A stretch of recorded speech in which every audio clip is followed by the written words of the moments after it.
Welcome back to part 3 of our $10,000 shower tile job. This is the last part. We're going to be grouting here. I'll show you everything you need to know, how to grout your tile, how to grout around your shelves, your benches, all this stuff. We're going to be talking about grout caulking, regular caulking, and just whatever you need to know. If you haven't done so yet, please make sure to check out the first part 1, part 2 of how to basically do every single step of this shower build.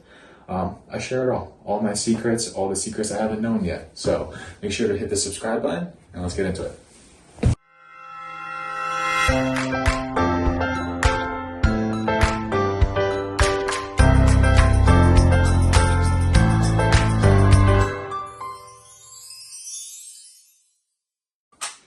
All right, so the first thing is figuring out what type of grout you're going to use.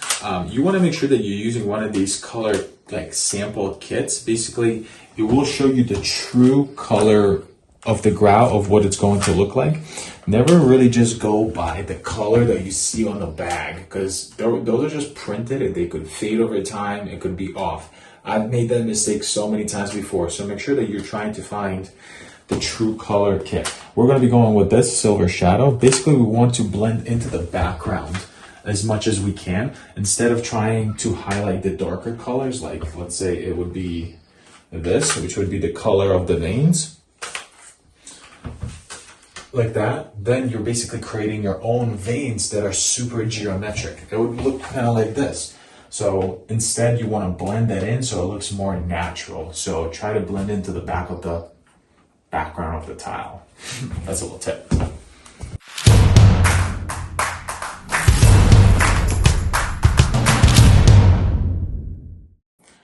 Alright, so grouting is super easy. You're just getting your grout and you're trying to smush it into your grout joints.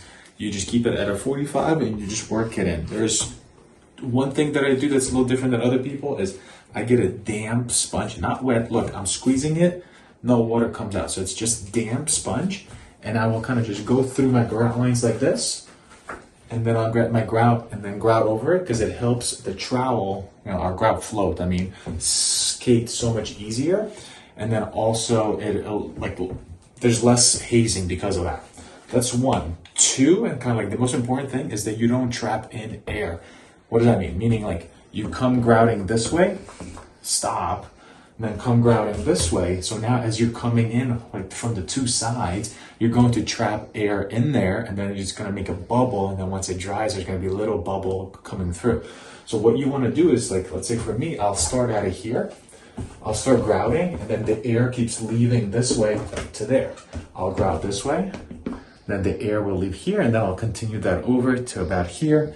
Then again, work this way down, work this corner, and then it's split. That's how you make sure. Be mindful of the air where it gets trapped. That's literally the only thing that usually happens, where you get those little pinholes because air was in there, and then when the water leaves, it makes a little bubble. That's really the only thing. With this miter over here, I'm just going to go regular grout over it. I know people use epoxy, but this is not a high traffic area. Nobody's going to be hitting this thing. It doesn't really need to be super, super strong. The grout that we have is good quality grout, so it will hold this nice. So that's going to be part 1.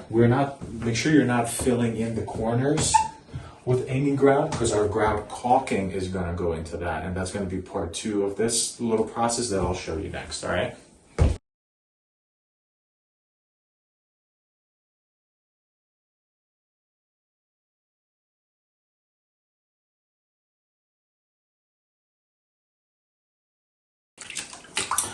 All right, so with polished tile like this, I usually wait pretty long time until I wipe it off. It's been 30 minutes.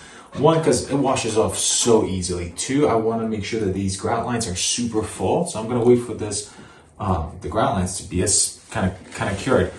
Then I'm going to use my grout bucket. This is a Ruby grout bucket. This is $35. It's well worth having, especially when you're doing big, large floors. But now, just nice and easy, circular motion. You see how easy that's washing off? It's because it's polished tile. When you have honed tile, on the floor or something, you don't wait that long. But here I waited a little longer, just so I can have my grout lines to be more full. Nice circular motions. I'm barely touching it, like barely pushing it, meaning a couple times over an area it will come off. But see how nice and full the grout lines are? That's exactly what I want. So now I just got to do this on the rest of the shower, and then we're gonna get ready for Grout Caulk.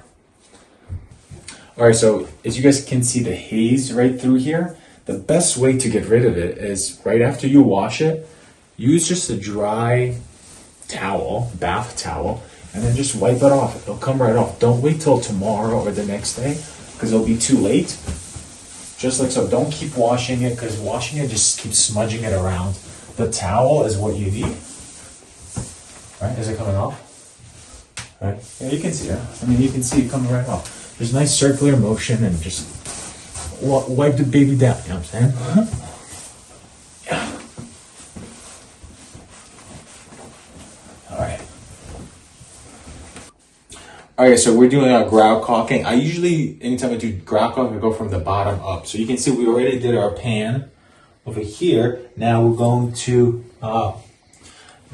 be working on our seat and going up. The reason I do that, because if I spray my soap water, it runs off, and if the grout joints are still open, then they get filled up with water, and then it like becomes a mess. So you work from bottom up when you're doing grout caulking. So now we're doing our seat, and I'm using this sanded caulk. It's just Silver Shadow. It's a Laticrete one. It's awesome. Let me show you the trick. So here, it's nice and dry. You don't spray the water yet, but you start it out here. Nice, good bead of caulking here. I'll come around, and I want to make sure I'm filling that gap there. There. I'll come from the bottom. You see that grout joint there? I'm filling it up all the way. That's going to be holding the shower seat nice and snug in there. And I'm going to do this thing. Like so. Here. Coming this way, coming around, down. Bang. And then I'll come from the top.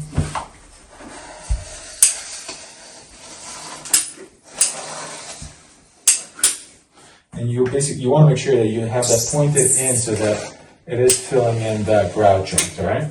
So let me show you now basically how to clean this up. So we have a soap bottle. Basically we fill this up, yay high, and then you just use a squirt of soap in there. We're gonna put it on mist mode, and then just spray this down.